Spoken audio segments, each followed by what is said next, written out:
Hola a todos. Hoy seguimos con la predicación que hemos empezado el domingo pasado acerca de la carrera y miraremos un poco las etapas que se pasan en una carrera cristiana. Porque la vida cristiana es comparada a una carrera que va subiendo de nivel a medida que vayamos entrenando y caminando. Así como es comparada a una escuela, ¿no? Que a la vez y a medida que vayamos estudiando y aprendiendo, también vamos aprobando exámenes en las diferentes etapas de la vida. Dios es nuestro entrenador personal y también es nuestro maestro. De Él aprendemos y con Él crecemos. Así que usaremos el ejemplo de Elías, de Eliseo, para mirar las cuatro etapas que como cristianos atravesamos en nuestra carrera de fe. Leeremos y vamos a usar el texto que encontramos en Segunda de Reyes, en el capítulo 2, y leeremos los primeros 15 versículos. Segunda de Reyes, capítulo 2. Dice la palabra: aconteció que cuando quiso el Señor alzar a Elías en un torbellino al cielo, Elías venía con Eliseo de Gilgal. Y dijo Elías a Eliseo: quédate ahora aquí, porque el Señor me ha enviado a Betel. Y Eliseo dijo: vive el Señor y vive tu alma, que no te dejaré. Descendieron pues a Betel, y saliendo a Eliseo, los hijos de los profetas que estaban en Betel, le dijeron: ¿sabes que el Señor te quitará hoy a tu Señor de sobre ti? Y él dijo: sí, yo lo sé, callad. Y Elías le volvió a decir: Eliseo, quédate aquí ahora, porque el Señor me ha enviado a Jericó. Y él dijo: vive el Señor y vive tu alma, que no te dejaré. Vinieron pues a Jericó, y se acercaron a Eliseo los hijos de los profetas que estaban en Jericó, y le dijeron: ¿sabes que el Señor te quitará hoy a tu Señor de sobre ti? Él respondió: sí, yo lo sé, callad. Y Elías le dijo: te ruego que te quedes aquí, porque el Señor me ha enviado al Jordán. Y él dijo: vive el Señor y vive tu alma, que no te dejaré. Fueron pues ambos, y vinieron 50 varones de los hijos de los profetas, y se pararon delante a lo lejos. Y ellos dos se pararon junto al Jordán. Tomando entonces Elías su manto, lo dobló y golpeó las aguas, las cuales se apartaron a uno y a otro lado, y pasaron ambos por lo seco. Cuando habían pasado, Elías dijo a Eliseo: pide lo que quieras que haga por ti, antes que yo sea quitado de ti. Y dijo Eliseo: te ruego que una doble porción de tu espíritu sea sobre mí. Él le dijo: cosa difícil has pedido. Si me vieres cuando fuere quitado de ti, te será hecho así, mas si no, no. Y aconteció que yendo ellos y hablando, y aquí un carro de fuego con caballos de fuego apartó a los dos, y Elías subió al cielo en un torbellino. Viéndolo Eliseo clamaba: Padre mío, carro de Israel y su gente de a caballo, y nunca más le vio. Y tomando sus vestidos, los rompió en dos partes. Alzó luego el manto de Elías, que se le había caído, y volvió y se apartó a la orilla del Jordán. Y tomando el manto de Elías, que se le había caído, golpeó las aguas y dijo: ¿dónde está el Señor, el Dios de Elías? Y así que hubo golpeado del mismo modo las aguas, se apartaron a uno y a otro lado, y pasó Elías. Y viéndole los hijos de los profetas que estaban en Jericó al otro lado, dijeron: el espíritu de Elías reposó sobre Eliseo. Y vinieron a recibirle y se postraron delante de él. Vemos que en este capítulo vemos diferentes etapas por las cuales pasaron Elías y Eliseo. Y las podemos ver como etapas de una carrera cristiana, ¿verdad? La primera etapa que ellos cruzaron fue Gilgal. Ellos salieron de Gilgal, lo leemos en el versículo 1. Gilgal significa oprobio, afrenta. Y Gilgal era la ciudad donde le fue confirmado el reino a Saúl, pero al mismo tiempo la ciudad donde le fue quitado su reino y donde Saúl fue desechado. Eliseo servía al lado de Elías. Así que caminaba y corría a su lado, era su maestro, aprendía de él. Vio los milagros que él hizo, pero también vio las maldades que el rey Acab y su esposa Jezabel hicieron durante el ministerio profético de su maestro. Y Eliseo vio como Elías, como profeta de Dios, se tuvo que enfrentar en muchas ocasiones a la afrenta, al oprobio. Vio como Elías, por servir a Dios, tuvo que soportar muchas cosas por amor al Señor.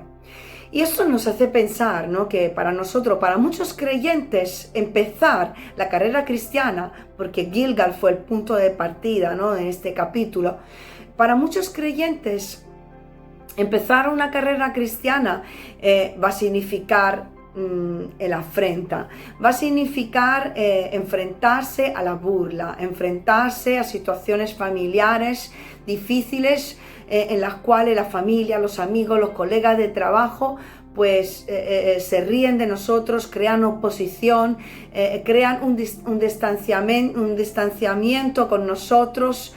Y muchos creyentes al principio de su carrera cristiana pasan por sentimientos de soledad, de rechazo, de incomprensión, de crítica. Justamente después de haber tomado esa decisión tan importante y tan bonita que ha producido paz y alegría a su alma, la de aceptar a Cristo en su vida, pues se encuentran a tener que enfrentar situaciones difíciles. Pero sabéis, eso es una fase importante de la carrera cristiana, porque pone la base de nuestra vida cristiana, nos afirma en nuestra fe, nos afirma en nuestra relación con Dios. Aprendemos a demostrar a los demás y a nosotros mismos quiénes somos en Dios y quién es nuestro Dios, ese Dios que cumple sus promesas. Nos da valentía, nos ayuda a no rendirnos, a no retroceder. Y sabéis, estos tiempos son tiempos en los cuales nos enfrentamos quizás a la burla, a la crítica, al rechazo, pero son tiempos en los cuales nos afirmamos en nuestro Dios. Tiempos difíciles, pero tiempos en los cuales tenemos que aprender a testificar acerca de nuestro Dios, ese Dios que cumple sus promesas, y no avergonzarnos de decir que somos hijos de Dios, sino a testificar de ese Dios. Estos tiempos en Gilgal son tiempos en los cuales tenemos nuestras primeras luchas espirituales como creyentes. Aprendemos a orar, aprendemos a batallar, a adorar. Y Dios nos enseña a vivir en santidad, nos enseña a madurar sobre cómo tomar decisiones correctas en las diferentes etapas y las diferentes situaciones que vamos enfrentando. Tenemos nuestras primeras experiencias con el Señor, aprendemos qué significa vivir para Dios, qué significa vivir una vida totalmente consagrada, totalmente entregada al Señor. Y estos tiempos que estamos viviendo ahora mismo en España son tiempos para meditar, son tiempos para reflexionar si verdaderamente estamos viviendo una vida totalmente consagrada al Señor. Son tiempos en los cuales podemos tener nuestras experiencias con el Señor, aprender a adorar, aprender a orar y aprender a crecer con el Señor. Seguramente aprendemos también que no todos nuestros hermanos eran verdaderamente creyentes. Aprendemos que no todos estaban confiando en el Señor. Aprendemos y vemos que la iglesia no es perfecta, pero sabéis, llegamos a la conclusión de que nuestro compromiso debe de ser mayor que las diferencias, mayor que la falta de nuestros hermanos. Son tiempos importantes en los cuales aprendemos la importancia de reunirnos, porque vemos que nos viene a faltar esa oportunidad de estar con nuestros hermanos, de reunirnos en nuestras iglesias, a pesar de las diferencias, de la torpeza, de la falta de nuestros hermanos. Nos damos cuenta que verdaderamente son importantes esos tiempos con ellos y aprendemos a apreciarlos. La segunda etapa la encontramos en Betel. Vemos que Betel significa casa de Dios, puerta del cielo. Es la ciudad luz. El nombre Betel le fue dado por Jacob, quien ahí tuvo un sueño, el sueño de la escalera celestial. Ahí Jacob edificó un altar por orden divina, por haberle respondido en el día de su angustia. También Abraham acampó 2 veces en Betel, donde construyó también un altar. Vemos que Elías va a Betel porque Dios se lo ordena, y lo leemos en el versículo 2. ¿Por qué? Porque Dios le ordena que vaya a Betel. Porque Dios tenía un plan con la vida de Elías. Dios tenía un plan y su plan era llevarse a Elías en un torbellino, al cielo, en un remolino. Y Betel era parte del camino que Elías tenía que recorrer hasta llegar al cumplimiento del plan de Dios. Por ese motivo, Eliseo, que conocía también el plan de Dios para la vida de Elías, decidió no despegarse de su maestro, sino quedarse a su lado para ser parte de ese plan. Y sabéis, el Señor tiene planes con nuestras vidas y es importante que nos quedemos pegados a Dios y que nos quedemos pegados a nuestros hermanos para poder vivir juntos ese plan que Dios tiene para su iglesia. Y sabéis, vemos algo interesante que hemos leído, que no solo lo sabía Eliseo lo que iba a acontecer a Elías, sino que lo sabían, dice, los hijos de los profetas, que los encontramos en Betel, los encontramos en Jericó y los encontramos en el Jordán. Estos eran, ¿quién eran? Eran los miembros de una comunidad de profetas del Señor. Esta comunidad era un poco como un instituto bíblico. Ahí esos profetas eran jóvenes que tenían intereses espirituales y que de alguna manera sabían que algo especial iba a acontecer a Elías. Sabían que Elías iba a ser arrebatado en el cielo. Así que, hermanos, esto sin duda se trata de una revelación especial de Dios. ¿Esto no nos hace pensar en algo? A mí me hace pensar en el arrebatamiento de la iglesia. Los que buscamos a Dios y que tenemos una inquietud espiritual, leyendo las Escrituras, vemos que Dios ha revelado su plan futuro, de que Él va a arrebatar a su iglesia. Y todos aquellos que hemos conocido a Dios y hemos creído, queremos ser parte de ese plan. Queremos verlo, queremos vivirlo. Y verdaderamente hoy, como hoy por hoy, somos más conscientes que ayer de que estamos en los últimos tiempos, de que las señales nos hablan de que Cristo vuelve pronto. La palabra ha sido revelada y ha hablado a muchas personas y se está cumpliendo y tenemos que estar preparados para cuando Cristo vuelva. Vemos que Elías invita en las diferentes etapas, invita a Eliseo a quedarse en la ciudad donde estaba, no seguir adelante con la carrera. Pero Eliseo se queda con su maestro hasta el final. Él quería aprender de su maestro, él quería verle cuando Dios le iba a arrebatar, quería estar con él hasta el último instante. No sabemos por qué le estaba pidiendo que se quedara, si fue porque pensaba que la pérdida iba a ser algo doloroso, o porque estaba probando el compromiso de Eliseo para ver si estaba preparado para recibir ese legado. Pero vemos que realmente son ejemplos de personas que creen en su Dios, que creen en lo que el maestro le ha enseñado y que siguen adelante en su carrera. Un compromiso con su maestro, un compromiso con sus hermanos, un compromiso con Dios, un compromiso con la iglesia. Esto me hace pensar a otros personajes bíblicos como lo son Ruth y Noemí. Cuando después de haber perdido a sus maridos, Noemí invita a Ruth a que vuelva atrás como hizo su cuñada. Pero Noemí, ¿qué le responde? Noemí le responde en Ruth capítulo 1 versículo 16. No me ruegues que te deje y me aparte de ti, porque a donde fuera que tú fueres, yo iré, y donde quiera que vivieres, viviré. Tu pueblo será mi pueblo, y tu Dios, mi Dios. Un ejemplo de compromiso. Pero también me recuerda que cuando muchos de los discípulos que seguían a Jesús a lo largo del camino, en cuanto Jesús iba apretando las tuercas en sus vidas con sus enseñanzas, decidieron volver atrás. Esto lo leemos en el Evangelio de Juan, en el capítulo 6, del versículo 60 al 71. Jesús estaba hablando del pan de vida. Y al oír sus palabras, dice la palabra, dice las Escrituras, que muchos decidieron volver atrás. Murmuraron porque no les gustaron las palabras de Jesús. Decían que eran duras. Y le preguntó, ¿esto os ofende? Jesús le pregunta entonces a los suyos, ¿queréis acaso iros también vosotros? Le respondió Pedro, Señor, ¿a quién iremos? Tú tienes palabra de vida eterna, y nosotros hemos creído y conocemos que tú eres el Cristo, el Hijo del Dios viviente.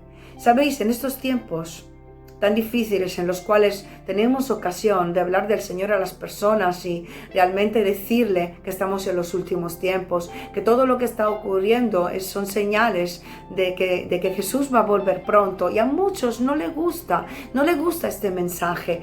Hay personas que solo quieren seguir desde lejos, que quieren creer en Dios pero no creerle a Dios, y que ese hablar le parece un hablar duro y deciden volver atrás. Sin embargo, Jesús sigue haciendo esa pregunta también a nosotros en esta mañana. ¿Acaso queréis iros vosotros también? ¿Queréis dejar de correr esta carrera porque la vida se hace difícil? ¿Porque las cosas se hacen más complicadas? ¿Porque mi enseñanza va apretando las tuercas en vuestras vidas? ¿Sabéis? Pedro tuvo la respuesta correcta. Señor, ¿a dónde iremos? Si solo tú tienes palabras de vida eterna. Y sabéis, no se trata de una lealtad a una persona, la que tuvo Pedro hacia Jesús, ni la que tuvo Ruth hacia Noemí, ni la que tuvo Eliseo hacia Elías, sino que se trata de haber conocido personalmente a Dios por medio de esa persona que corre a su lado. El ser conscientes de que no hay otra vida sin Dios. Esto es lo que había experimentado Eliseo al lado de Elías. Eliseo era consciente de que Elías le había dado la oportunidad de conocer al Dios verdadero. Y su fidelidad, su testimonio, lo acercaban cada día más a ese Dios y le empujaban a seguirle y a quedarse tan cerca de su maestro. Y con todo esto yo aprendo cosas muy importantes, enseñanzas para nuestras vidas. De que el Señor a lo largo de la carrera cristiana, hermanos, nos va enseñando cosas. A medida que vayamos creciendo, crece y debe de crecer el nivel de compromiso y la dureza del mensaje, si queremos crecer. Hay creyentes que no soportan el hablar duro, que quieren quedarse en Gilgal, en las primeras experiencias, en las cosas bonitas, en la vida fácil, en un evangelio light. El ver al maestro como alguien que le habla duro, que se mete en su vida, deciden volver atrás, apartarse de esa persona, del pastor, de su líder, de la iglesia. Pero los que han conocido verdaderamente a Dios deciden quedarse al lado de su maestro, al lado de su pastor, al lado de su iglesia, porque han entendido que la verdadera vida está ahí, con ellos. Hay personas que en medio de estos tiempos de dificultad incluso huyen de Dios. Se asustan, se alejan, en lugar de afirmarse en la verdad. Y yo te pregunto como creyente, ¿cómo estás reaccionando tú en medio de estos tiempos tan complicados? ¿Estás huyendo de Dios? ¿Estás huyendo de su palabra por miedo? ¿Porque te asusta todo lo que está pasando? ¿O te estás afirmando en la verdad y estás decidiendo, yo quiero aún más de lo que he recibido hasta ahora y quiero quedarme al lado de aquellos que están buscando a Dios verdaderamente, vivir con ellos todas las experiencias? Betel, casa de Dios, es el lugar de la adoración. La adoración no es otra cosa que obediencia, no son sacrificios, es obedecer a Dios, a su palabra. Es sumisión a Dios. Es vivir confiados en Dios pase lo que pase, y decidir agradarle a Él en cualquier circunstancia de nuestra vida, porque Dios tiene planes con nuestra vida, tiene planes con su iglesia en el mundo, tiene planes para este mundo, y sabéis, Él los va a cumplir. Y nosotros tenemos que ser sabios y simplemente estar cerca de Dios y leer su palabra y ser entendidos de los tiempos que estamos viviendo. ¿Por qué? Porque las escrituras nos hablan de todo lo que estamos viviendo. Betel, que hemos dicho que también significa ciudad de luz, representa esa luz que recibimos cuando adoramos a Dios, que recibimos cuando abrimos las escrituras y nos acercamos a la palabra de Dios, que alumbra nuestro caminar, abre nuestros ojos, nos hace entendidos de los tiempos en los cuales vivimos, nos dan la fuerza y la sabiduría para tomar las justas decisiones y seguir corriendo la carrera cristiana que hemos empezado y que tenemos que seguir adelante hacia la meta, mirando al cumplimiento del plan de Dios para nuestras vidas, porque, por cierto, Dios llegará, volverá y no tardará. Nadie sabe el día ni la hora, pero tenemos que estar preparados, porque sabéis, el mismo Señor le decía a Elías que tenía que pasar de una ciudad a la otra, que tenía que subir de un nivel a otro, que tenía que pasar de una etapa a otra. Es el Señor mismo que nos quiere llevar a un nivel mayor de adoración y de compromiso. La tercera etapa es Jericó. Jericó significa ciudad luna o ciudad fortificada. Jericó es el símbolo de la fortaleza, de fuerza indestructible. Es llamada ciudad luna porque sus habitantes se creían los más fuertes de la tierra, se creían indestructibles. Era una ciudad con muros fortificados. Nadie podría entrar ni salir sin previo aviso o permiso. Y existía en la ciudad una gran seguridad. Y sabéis, tanto Elías como Eliseo necesitaban pasar por Jericó, por la ciudad de la fortaleza, por la ciudad de la fuerza. Dios los llevó ahí. Elías necesitaba pasar por esa ciudad porque necesitaba llenarse de las fortalezas de Dios para enfrentarse a un gran reto. Ese reto era dejar su lugar a otro y ser recibido en el cielo. Elías iba a ser parte de un gran milagro, algo que solo Enoc había vivido hasta ese momento. Y al mismo tiempo iba a enfrentarse a la muerte y quería estar preparado para encontrarse con su Dios.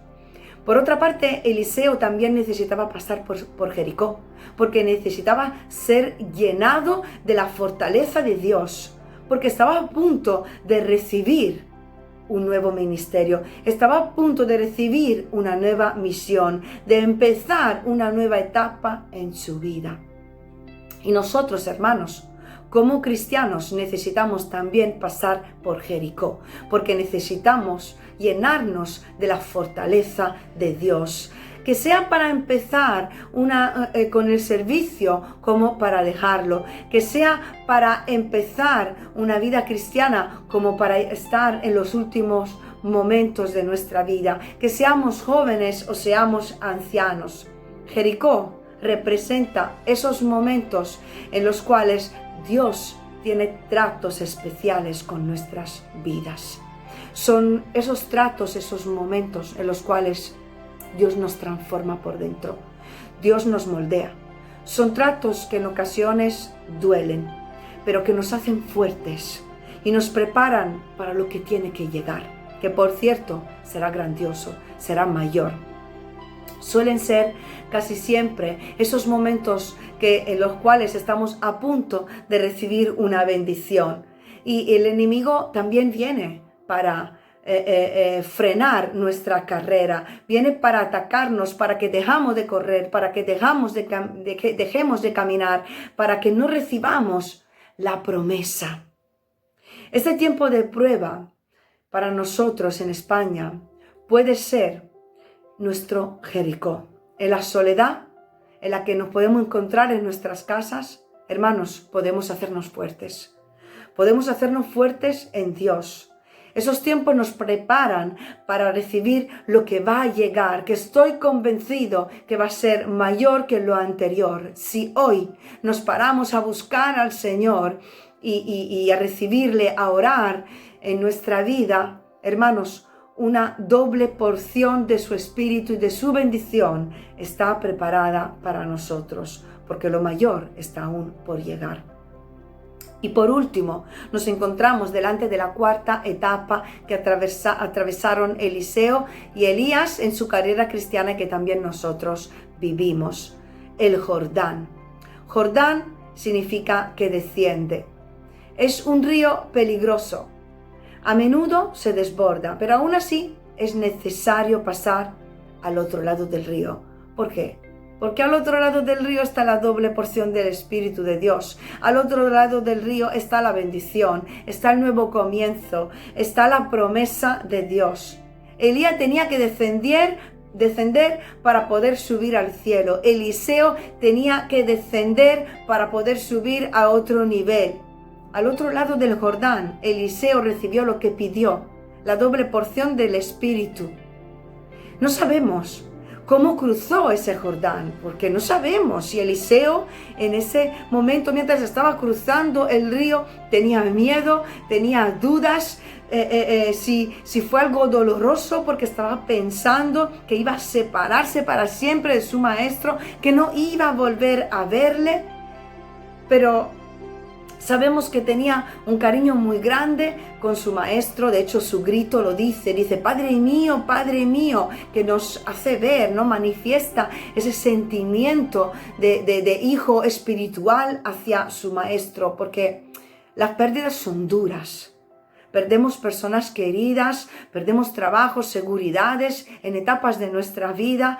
A veces, para hacer la voluntad de Dios, nos vemos obligados o nos vemos en la situación de perder a nuestros familiares por responder a su llamado. La palabra dice que es necesario perder la vida para ganarla. Y cuando se pierde algo, hermanos, cuando se pierde algo es doloroso, pero cuando se pierde algo por hacer la voluntad de Dios, por obediencia, os aseguro que se recibe el doble de lo que se ha dejado. Pero yo me hago una pregunta en esta mañana. En estos tiempos en los cuales parece que estamos perdiendo cosas, ¿no? Perdemos la comunión fraternal, perdemos ese tiempo, no podemos ir a trabajar, no podemos ir al colegio, no podemos reunirnos con los amigos, con la familia. Yo me pregunto en estos tiempos, ¿qué es lo que te está doliendo más? ¿Qué es lo que verdaderamente tú sientes que estás perdiendo? Porque ahí se verá dónde está tu prioridad. A algunos les dolerá más perder la fiesta, el no poder salir, el no poder estar con los amigos o una determinada fiesta que se ha quitado en el pueblo. A otros quizá le está doliendo el no poder reunirse con sus hermanos en la iglesia. A otros le está doliendo que van a perder algo de dinero durante el mes. A otro le está doliendo el perder determinadas comodidades. ¿Qué es lo que te está doliendo más? Reflexiona sobre cuál es la prioridad en tu vida. Sabéis, ellos descendieron juntos, Elías y Eliseo, al Jordán. Juntos hicieron esa carrera. Juntos atravesaron ese río. Uno era un hombre lleno de experiencia que estaba a punto de morir, y otro era un joven de 30 años que estaba a punto de empezar el ministerio en su vida. Pero ambos descendieron para subir a otro nivel. ¿Sabéis? Necesitamos descender para subir a otro nivel. Necesitamos descender y perder para ganar y recibir algo más de parte de Dios, y darnos cuenta de que necesitamos de lo verdaderamente importante en nuestra vida, que es la presencia del Espíritu Santo en nuestra vida, y perder las cosas terrenales en nuestro corazón, renunciar a ellas y mirar hacia lo alto, hacia el cielo, para recibir lo que Dios ha preparado para nuestra vida. Necesitamos, hermanos, del poder del Espíritu Santo, aún más en estos tiempos. Necesitamos ser avivados y decir en voz alta: para mí el vivir es Cristo y el morir es ganancia. Y estar preparadas realmente Como Jesús tuvo también que pasar por ese desierto 40 días para salir de ese desierto después de haber descendido a lo más profundo de la prueba y de la tentación y salir lleno del Espíritu Santo para poder principiar su ministerio. Hermanos, llegan tiempos difíciles para nuestra nación, para este mundo, pero llegan tiempos buenos, tiempos nuevos, tiempos que Dios quiere, en los cuales Dios quiere manifestar su gloria y que sus hijos se manifiesten y manifiesten la luz de la palabra de Dios en medio de este mundo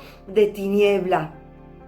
Eliseo deseó el mismo espíritu que vio en su maestro. Y yo me pregunto y te pregunto, ¿qué legado estamos dejando a otros en nuestra carrera cristiana? Alguien nos ha entregado un testigo, nuestros padres, nuestros abuelos, nuestros pastores, y nosotros tenemos que dejar un testigo, un legado a otros.